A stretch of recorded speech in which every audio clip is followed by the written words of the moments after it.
Vous avez sans doute gardé en mémoire ce que Bonaparte annonçait aux Français le 8 mars 1800 quand il leur disait « Vous allez combattre et je ne combattrai jamais que pour le repos du monde ».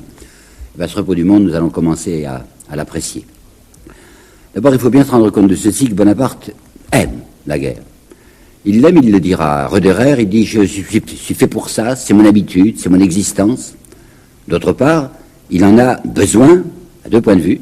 Il en a besoin pour son prestige, qu'il faut tout le temps redorer, et il en a aussi besoin pour des raisons d'argent, comme nous le verrons avec précision. Je voudrais que vous vous rendiez bien compte de ce qui se passe dans cette affaire de politique extérieure, quand nous avons Bonaparte en face de nous.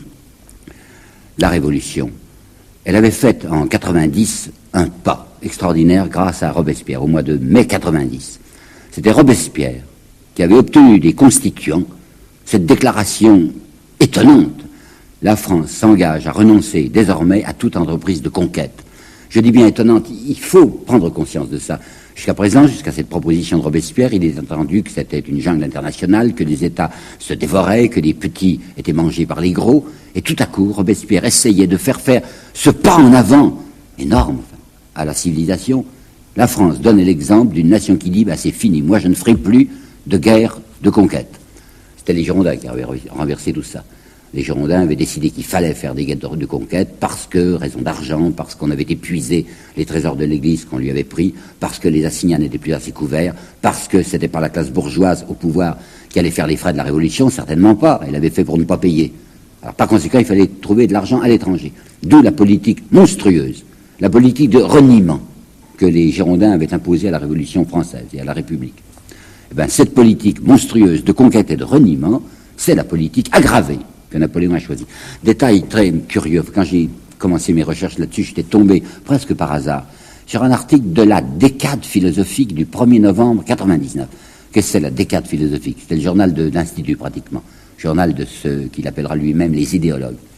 Comme l'Institut, vous vous rappelez, préparait la candidature de Bonaparte à la toute-puissance, le 1er novembre 99, et le coup d'État va arriver dans quelques jours. Le 1er novembre 99, cette décade philosophique, usant de tous les arguments possibles contre le directoire qu'il fallait discréditer pour mettre à la place Bonaparte, la décade philosophique avait osé dire la politique extérieure du directoire nous condamne à la perpétuité de la guerre. Mais cette politique extérieure du directoire, c'était pour une part Bonaparte qui lui avait imposé. Par conséquent, ce que cette décade philosophique dénonçait chez le directoire, c'était la politique même que Napoléon utilisait dans l'extérieur, et aggravé, comme je viens de vous le dire. Alors, où en sommes-nous à ce moment-là, au début de sa prise du pouvoir? Nous en sommes devant une Autriche fatiguée. L'Autriche, elle a tout de même besoin de souffler, elle s'est fait battre à plusieurs reprises, elle va finir par traiter. Elle traite à Lunéville en février 1801, et à Lunéville, elle accepte en tome les conditions de Campo Formio. Ça ne lui a rien servi de faire sa tentative de défense, de résistance. Elle gagne la Vénétie, c'est entendu, on lui avait donné cette Vénétie qui n'appartenait à personne, qui était un État indépendant, et qu'on avait volé pour le donner comme compensation à l'Autriche. Elle stoppe. Elle stoppe avec l'idée simplement qu'elle va reprendre souffle.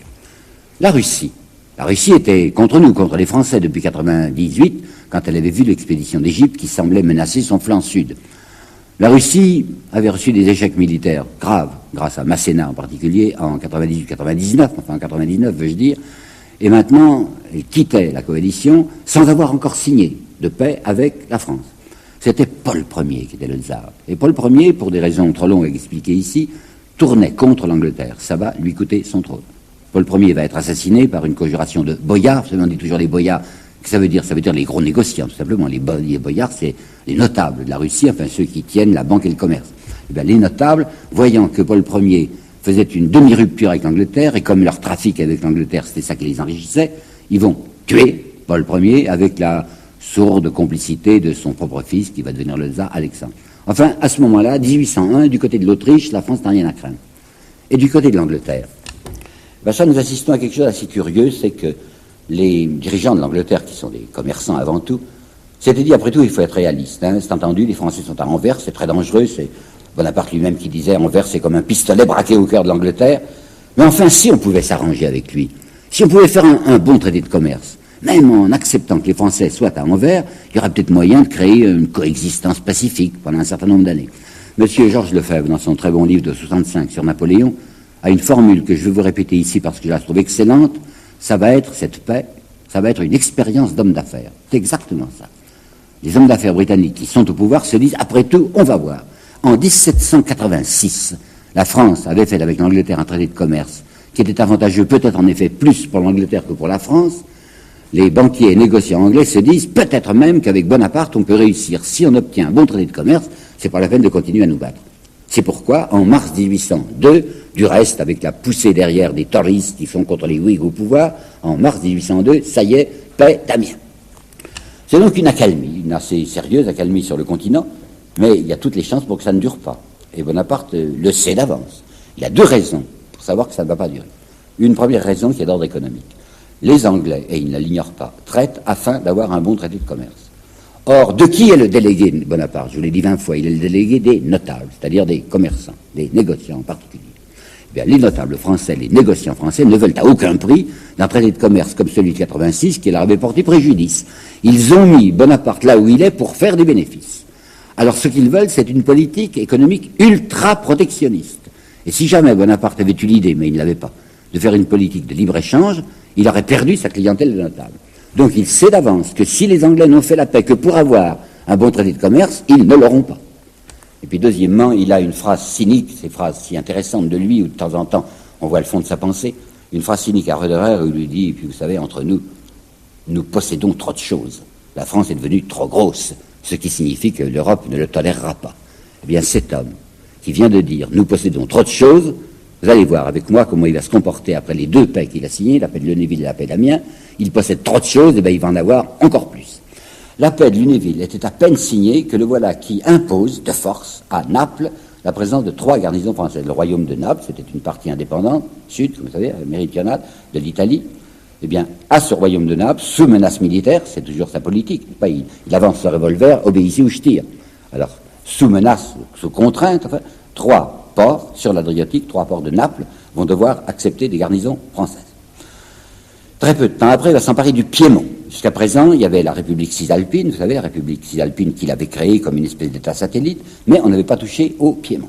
Eh bien, le Piémont devient brusquement, 3 mois après le traité de Lunéville, une division militaire française. On n'ose pas encore parler d'annexion. Simplement, militairement, le Piémont sera une division militaire française. Cette fiction ne va pas durer longtemps. En septembre 1802, le Piémont est annexé. En mai 1802, l'île d'Elbe a été prise par Napoléon. Et là, il y a un petit détail assez amusant que je tiens à vous apporter. Lorsque l'île d'Elbe a été annexée, c'est pas grand-chose, mais enfin, cette île d'Elbe, c'était quelque chose de plus pour la France. Il y avait des mines de fer. Napoléon espérait en tirer quelques revenus. Il charge Berthier, c'est un homme à tout faire, vous savez, d'organiser un voyage de remerciement à Paris des principaux notables de l'île d'Elbe. Et voici la phrase qu'il avait employée dans ses instructions à Berthier. Je les autorise à m'adresser un petit discours où ils parleront du plaisir qu'ils ont d'être annexés à la France. Vous leur ferez remettre 300 francs à chacun. Pour en rester encore à l'Italie, voilà la Cisalpine qui va se transformer. C'est en janvier 1802. Jusqu'à présent, la Cisalpine était en apparence un État indépendant. Bien entendu, il était sous la domination de la France.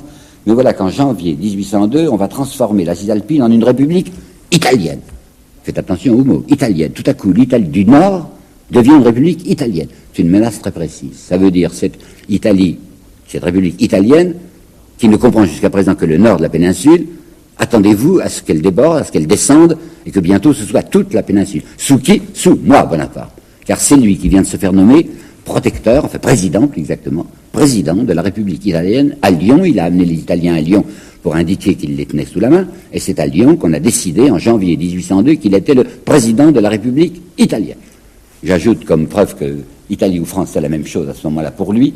Quand il s'agira de déléguer un ambassadeur auprès du pape, il va prendre son oncle qui n'a d'ailleurs que 6 ans de plus que lui, le cardinal Fesch. Et le cardinal Fesch sera ambassadeur à la fois de la France et de la République italienne à Rome. Alors voilà donc pour l'Italie. On a mis 3 garnisons françaises dans des ports napolitains, on s'est emparé du Piémont, on s'est emparé de l'île d'Elbe. Et quant au pape, on lui a déjà pris un morceau, mais il en viendra d'autres. La Suisse, maintenant, qui nous intéresse assez particulièrement. La Suisse, la France l'a envahie à partir de 98. Vous savez qu'on s'était emparé des 30 millions du trésor de Berne pour financer l'expédition d'Égypte. On s'était battu en Suisse, puisque les Austro-Russes y étaient. Il y avait eu les victoires de Masséna, que je vous rappelais il y a un instant, en 99, et naturellement, les troupes françaises n'avaient pas évacué. Et Bonaparte estimait que cette Suisse devait lui appartenir. Militairement, stratégiquement, c'était important. D'autre part, il tenait à ce qu'il y ait là, comme il y avait des ressources, à ce qu'il y ait là un pays qui dépendit de lui. Alors il avait imposé, vraiment imposé, aux Suisses ce qu'on a appelé l'acte de la Malmaison en avril 1801. Au mois d'octobre 1801, de son chef, il renvoie la diète, c'est-à-dire la réunion générale que les Suisses avaient constituée. Il l'a fait dissoudre par un général qui s'appelle le général Chouin. Et si vous voulez connaître le ton des instructions qu'il donne à son ministre des Relations extérieures, c'est-à-dire à Talleyrand, écoutez ce qu'il lui dit. Il n'y a pas de milieu entre une Suisse amie de la France, c'est-à-dire docile à la France, et pas de Suisse du tout. Il faut, c'est un ordre, dit-il, il faut que ma médiation soit acceptée. Et s'il n'obtempère pas, ces Suisses, eh bien, c'en est fait de la Suisse. Voilà ce qu'il écrit le 23 septembre 1802 à Talleyrand. Alors vous pensez bien que les délégués suisses vont arriver chapeau bas aux Tuileries pour recevoir les ordres du fameux médiateur. Eh bien, le médiateur, qu'est-ce qu'il va demander? Il va demander à cette malheureuse Suisse une alliance. Elle sera militairement alliée à la France. D'autre part, il lui a déjà pris un petit morceau, le Valais. Il a constitué le Valais en une république indépendante. République indépendante où il veut envoyer Chateaubriand comme ministre, et Chateaubriand prendra ça très mal. Qu'est-ce que c'est que cette république de marmotte, disait Chateaubriand. Ça ne durera pas naturellement, c'est une indépendance fictive, puisque assez rapidement le Valais sera annexé. D'autre part, les Suisses seront obligés de mettre 16 000 hommes en permanence à la disposition de Bonaparte pour ses entreprises militaires. Il a fait une proclamation, je tiens à vous lire, habitants de l'Helvétie, renaissez à l'espérance. Je ne puis rester insensible aux mots qui vous accablent. C'est une question de cœur, quoi. La médiation dont je me charge est un bienfait de la Providence. Mais j'en ai pas fini avec la Suisse parce qu'il y a un autre détail complémentaire qui est très important pour la politique intérieure de Bonaparte et que voici. À Roederer, le 30 décembre 1802, c'est-à-dire très peu de temps avant l'acte de médiation qui est du 19 février 1803, il va expliquer à voix basse à Roederer comment il s'y prend en Suisse. Il s'agit, lui dit, nous avons ça, je vous le lis, Sic, dans les mémoires de Roederer, il s'agit d'attribuer aux masses l'apparence du pouvoir, mais d'en réserver la réalité aux patriciens, c'est-à-dire aux gros possédants, que j'oblige ainsi à se grouper autour de moi pour qu'il ait ce pouvoir social réel. C'est le système que j'ai employé en France, et vous voyez bien qu'il a réussi. Alors déjà, vous voyez ce qu'il a fait en Italie, vous voyez ce qu'il fait en Suisse, l'Allemagne maintenant. L'Allemagne, puisque les Autrichiens, avec le traité de Lunéville, reprenant comme Pau-Formio, ont concédé que la rive gauche du Rhin serait aux Français. En échange, ils avaient donc eu la Vénétie. Il faut des compensations, parce que dans cette rive gauche du Rhin, il y avait des tas de gens qui n'ont maintenant plus de possibilités, plus de pouvoir, et il faut qu'on s'arrange pour trouver des compensations à ces princes qui ont été dépossédés. Alors, ces compensations, Bonaparte leur indique comment il faut faire. Il leur dit, vous avez là un certain nombre de principautés ecclésiastiques, il y avait des princes-évêques. Eh bien, la République française, dont il est leur représentant, drôle de république, mais on fait ça, la République française vous donne l'exemple, vous n'avez qu'à saisir les biens ecclésiastiques. Ces princes-évêques, enfin, ils n'ont aucune raison d'être princes en même temps qu'évêques. Ça représente 21 millions de florins de rente annuelle. Alors c'est très intéressant que vous partagez. D'autre part, il y a des villes libres. Et le mot libre est un mot qui exaspère toujours Bonaparte.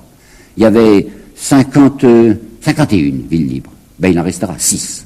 Après qu'on aura arrangé les choses dans ce qui s'appellera le recès de Ratisbonne, où Talleyrand aura fait ses trafics habituels. Il paraît qu'il en a tiré environ 10 à 12 millions personnellement. Mais pour bien comprendre la signification de ce qui se passe en Allemagne, il faut un tout petit détail qui nous a été apporté par un livre dont je m'étonne qu'on n'en parle pas davantage car il est extraordinairement révélateur.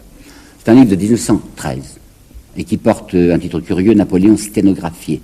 C'est un nommé Marquiset qui a publié ce livre. Ce sont des notes que ce monsieur Marquiset avait retrouvées, notes prises pendant les séances du Conseil d'État par un conseiller d'État dont Marquiset n'est pas arrivé à définir l'identité. Ça serait probablement, enfin non, mais sans certitude, ce serait probablement le banquier Lecouteux, qui était l'un des complices de Brumaire. Eh bien, ces notes ont été prises avec une très grande rapidité, avec une espèce de sténographie, si vous voulez, par ce Lecouteux, et on entend Bonaparte qui parle dans le Conseil d'État. Et en 1804, dans une des séances du Conseil d'État, quand on est en train de préparer l'Empire, Bonaparte discute avec les gens du Conseil d'État pour savoir quel emblème on va prendre pour l'Empire. Il sera question d'un éléphant.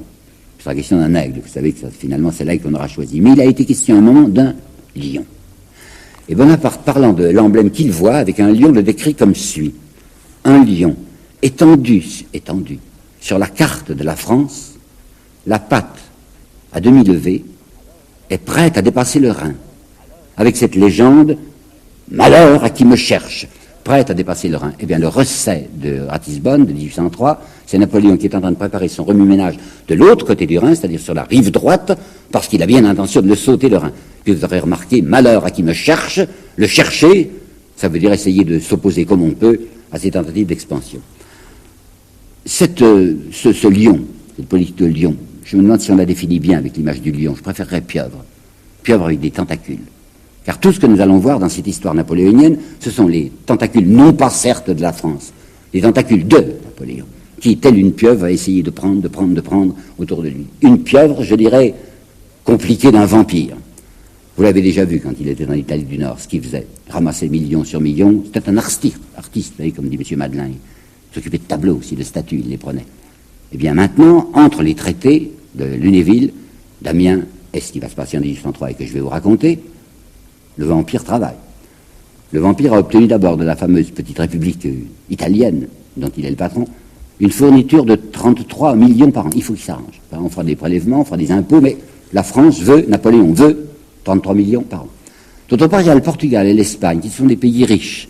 Alors il va organiser, Bonaparte, il va organiser une espèce de rupture apparente entre l'Espagne et le Portugal. Il a dans la main Godoy. Godoy, c'est le grand homme de l'Espagne, parce que c'est l'amant de la reine et que le pauvre roi Charles IV obéit à ce que veut Godoy, à ce que désire Godoy. Alors Bonaparte s'arrange avec Godoy pour lui dire: vous allez menacer d'une guerre le Portugal, et comme la guerre n'éclatera pas, on dira aux Portugais: si vous voulez qu'on ne vous attaque pas et que la France n'intervienne pas, versez 20 millions.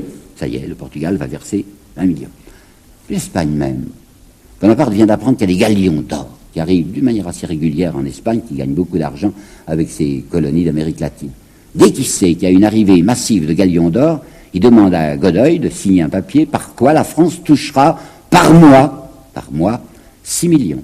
Ça fait, si je ne me trompe pas, 72 millions par an, multiplié par 4 aujourd'hui, pour avoir le chiffre de francs actuel. Et si vous comptez en dollars, eh bien, ça fait du 72 millions de dollars par an. Là, vous voyez que la pop travaille bien aussi du côté de la République batave. On avait établi ça en Hollande, vous savez, une fausse république. Il y aura un corps expéditionnaire français en permanence et qui sera là à la charge de la Hollande. De telle manière que ça fera des économies à Napoléon, puisqu'il n'aura pas besoin d'entretenir ses troupes, elles seront entretenues aux frais de la Hollande. Tout ça, tout ce que je vous raconte, les tentacules de la pieuvre et le travail du vampire, tout ça s'accomplit sous le signe de ce traité de Lunéville, qui, dans un de ses articles, garantissait expressément l'indépendance des républiques cisalpines, helvétiques et bataves. Alors vous comprenez bien qu'on ne peut que donner raison à une certaine note de la chancellerie autrichienne, et que voici. Le repos de l'Europe. Je suis content qu'ils aient écrit ça, parce que ça correspond comme un écho à ce qu'avait écrit Bonaparte en 1800. Le repos de l'Europe est troublé quand une puissance attribue des droits d'occupation ou de protection qui ne sont avoués par aucun traité, et quand elle emploie la force et la crainte pour dicter ses lois à ses voisins, et quand elle reparle des droits de la victoire après que la paix les a éteints. Ce qui n'empêche pas Napoléon, avec la candeur de l'innocence ou du cynisme, de faire le 13 mai 1804 cette déclaration: toute l'Europe peut me rendre cette justice que je ne me mêle jamais des affaires intérieures d'aucun État. Avec un petit commentaire souriant que nous devons aux mémoires de Lucien. Je les connais, les Français, dit à son frère Lucien, je les connais, les Français. Ils adorent avoir à leur tête un prince qui les mène de temps en temps voler à l'étranger. Enfin, en principe, c'est la paix, et les historiens nous disent aujourd'hui, Bonaparte a inauguré son règne par 2 années de paix, paix de Lunéville, paix d'Amiens, et jusqu'en 1803, c'est la paix. C'est la paix à condition de ne compter pour rien les expéditions coloniales. Parce qu'en 1802, il y a une expédition coloniale, c'est l'expédition de Saint-Domingue, dont je voudrais vous parler en quelques minutes. C'est pas la constituante, certes, ni la législative, qui avait libéré les esclaves noirs. Il avait fallu attendre de nouveau Robespierre. C'est lui, en avril 1794, qui avait dit: la République ne peut pas tolérer dans ses colonies, dans ses possessions, des esclaves. Ça avait été une indignité de sa part. Il y avait le lobby colonial qui était fou furieux contre lui. Enfin, ça y était. Tout de même, les esclaves étaient libérés. Le fait est que la libération avait été réelle à Saint-Domingue et qu'il s'est établi là une république, la première république noire indépendante, avec Toussaint Louverture. Toussaint Louverture avait collaboré aux Français pour chasser les Anglais de Saint-Domingue et les Espagnols. C'était maintenant une république indépendante, mais Toussaint Louverture désirait entretenir les liens les plus étroits avec la France, et en particulier les liens économiques. Pas question pas question pour Bonaparte d'accepter qu'il y ait une république noire indépendante. Il a à côté de lui le fameux lobby colonial qui a maintenant repris du poil de la bête, et on peut dire qu'à la tête du lobby colonial, il y a sa femme, enfin la créole Joséphine. Il y a cette Thiers qui nous le raconte, c'est Thiers seul qui le dit, mais c'est bien intéressant dans son histoire du consulat et de l'Empire.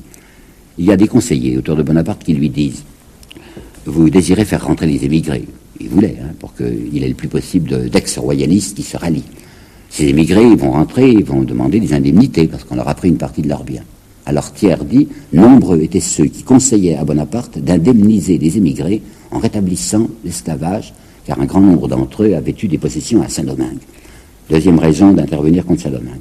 Troisième raison, les armateurs. Ça, c'est dans Molien, dans les mémoires de Molien. Et il a même une phrase bien intéressante, Molien, que je vois ici. Il écrit dans un style orné, vous savez, ce monsieur. Et il dit, les armateurs avaient envie de reprendre le commerce avec Saint-Domingue à l'aide d'une foule d'objets. Voilà le style Molien. Une foule d'objets que la délicatesse de notre civilisation repousse, mais qui font la joie des pays moins avancés, c'est-à-dire une pacotille sans valeur qu'on va échanger à prix d'or, mais à condition que les ex-esclaves se laissent faire. Il a une autre raison encore, Bonaparte, de lancer son expédition militaire de Saint-Domingue, c'est l'affaire de Rennes, dont je vous ai parlé la dernière fois. Un commencement d'insurrection militaire à Rennes. Il n'y a plus de guerre maintenant, alors les soldats, enfin les officiers dangereux, ne sont plus en Allemagne, ils sont rentrés en France. Ce serait très bon d'envoyer des fortes têtes se faire descendre à Saint-Domingue, peut-être aussi par le climat, enfin ne pas les avoir là. Le 83e de ligne en particulier, qui s'était non pas insurgé, mais qui suivait son colonel Simon, sous les ordres de Bernadotte, et c'est au 83e de ligne qu'avait été lancé l'appel à toutes les armées de France. Le 83e, il ira à Saint-Domingue et il n'en reviendra pas. Dernière raison, il a l'esprit de famille, vous savez, le caïd Bonaparte, enfin, le sens de la solidarité tribale. Alors Pauline, sa petite sœur Pauline, s'est mariée avec Leclerc, il lui a trouvé que c'était un mariage du reste un peu insuffisant. On va lui donner une sorte de principauté coloniale. On va reconquérir cette île de Saint-Domingue pour permettre à ces Noirs d'être libres, c'est un convenant, et puis Pauline aura là-bas beaucoup d'argent.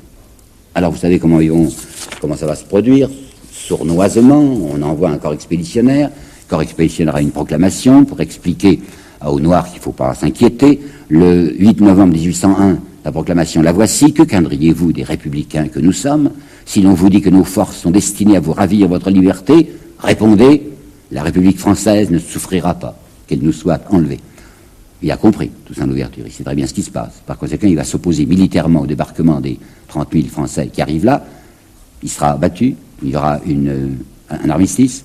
On lui fera le coup que Bonaparte a fait à Frotter, le Vendéen, vous vous rappelez, Frotter, ce Vendéen qui avait eu l'imprudence de croire à la sincérité de Bonaparte, qui lui avait donné un sauf-conduit, et donc dès qu'il est entré dans les lignes françaises, on l'a tué.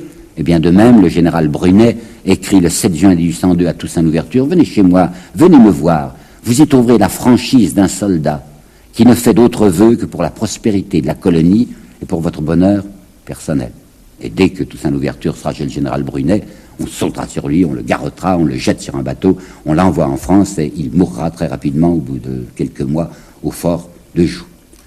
Bien entendu, l'esclavage et la traite des Noirs ont été rétablis. En date du 27 mai 1802, Bonaparte a rétabli l'esclavage. Et quant à l'expédition de Saint-Domingue, elle tournera très mal, parce qu'il faudra l'abandonner, il faudra se retirer. La fièvre jaune avait détruit tout le monde. Enfin, 37 000 soldats français y seront morts, dont Leclerc, et cette colonie de Saint-Domingue sera perdue définitivement pour la fin. L'Angleterre maintenant, est-ce qu'on va se battre ou est-ce qu'on ne va pas se battre? Eh bien, les Anglais n'y tiennent pas. Ils n'y tiennent pas, malgré le fait qu'ils sont très déçus du point de vue économique. Mais nous avons là-dessus des renseignements très sérieux depuis quelques années. Le livre de M. François Crouzet sur l'économie britannique et le blocus continental. C'est un livre exhaustif, vous savez, c'est le grand livre qui nous apprend ce qui s'est passé en Angleterre économiquement du temps de Napoléon. Eh bien, l'année 1802 a été marquée en Angleterre par une expansion économique sans précédent. Donc, bien qu'il n'ait pas eu du côté de la France le traité de commerce qu'il désirait, les Anglais ne souhaitaient pas la guerre. Mais cette guerre, Bonaparte la souhaite. Et comme il ne veut pas se mettre en position personnelle d'agresseur, comme il veut obtenir qu'il soit attaqué pour pouvoir dire à son peuple « nous nous défendons », qu'est-ce qu'il va faire? Il va procéder par des menaces et il va procéder par des provocations. La menace, il va faire écrire par Talleyrand aux Anglais « prenez garde à ne pas forcer le premier consul à conquérir l'Europe ». Forcer le premier consul à conquérir l'Europe et à reconstituer l'ancien empire des Gaules. À bon entendeur, salut, et les Anglais entendent fort bien. D'autre part, il va faire publier dans son journal officiel, le Moniteur, le 30 janvier 1803, un rapport qu'il a demandé au général Sébastiani. Il avait envoyé ce général en Proche-Orient, à Constantinople, en Égypte aussi. Ce rapport était secret. Et il le fait publier dans le Moniteur, un rapport qui est rempli d'insultes pour l'Angleterre et d'indications de ce que l'on prépare contre elle militairement. C'est un coup de provocation inouï. Un ami à moi qui s'appelle Jean Massin, qui a fait un très bon almanach impérial, dit maladresse, incroyable maladresse de la part de Bonaparte. Pas du tout une maladresse. Calcul, provocation. De même qu'on va dire que ce sont les Anglais qui refusent d'évacuer Malte. Effectivement, ils n'évacuaient pas Malte parce que la France de Napoléon s'était emparée de tout ce que vous savez, de tout ce que je vous ai dit. Enfin, vous avez vu les avancées des tentacules depuis 1802. Les Anglais disaient, tant que vous ne reviendrez pas sur vos positions du traité de Lunéville, nous garderons Malte. Du reste, Napoléon dira tranquillement à Bertrand, à Sainte-Hélène, Malte était un prétexte. En fait, c'est une affaire économique. Le 18 février, il va faire, Napoléon, Bonaparte, il n'est encore que Bonaparte, il va faire à Whitworth, qui est l'ambassadeur d'Angleterre, une scène telle que le soir, rédigeant sa dépêche diplomatique, Whitworth dira, à son cabinet, au cabinet britannique, je m'excuse, je ne peux pas reproduire les termes de Chartier, dont s'est servi le premier consul, le papier diplomatique ne les souffre pas.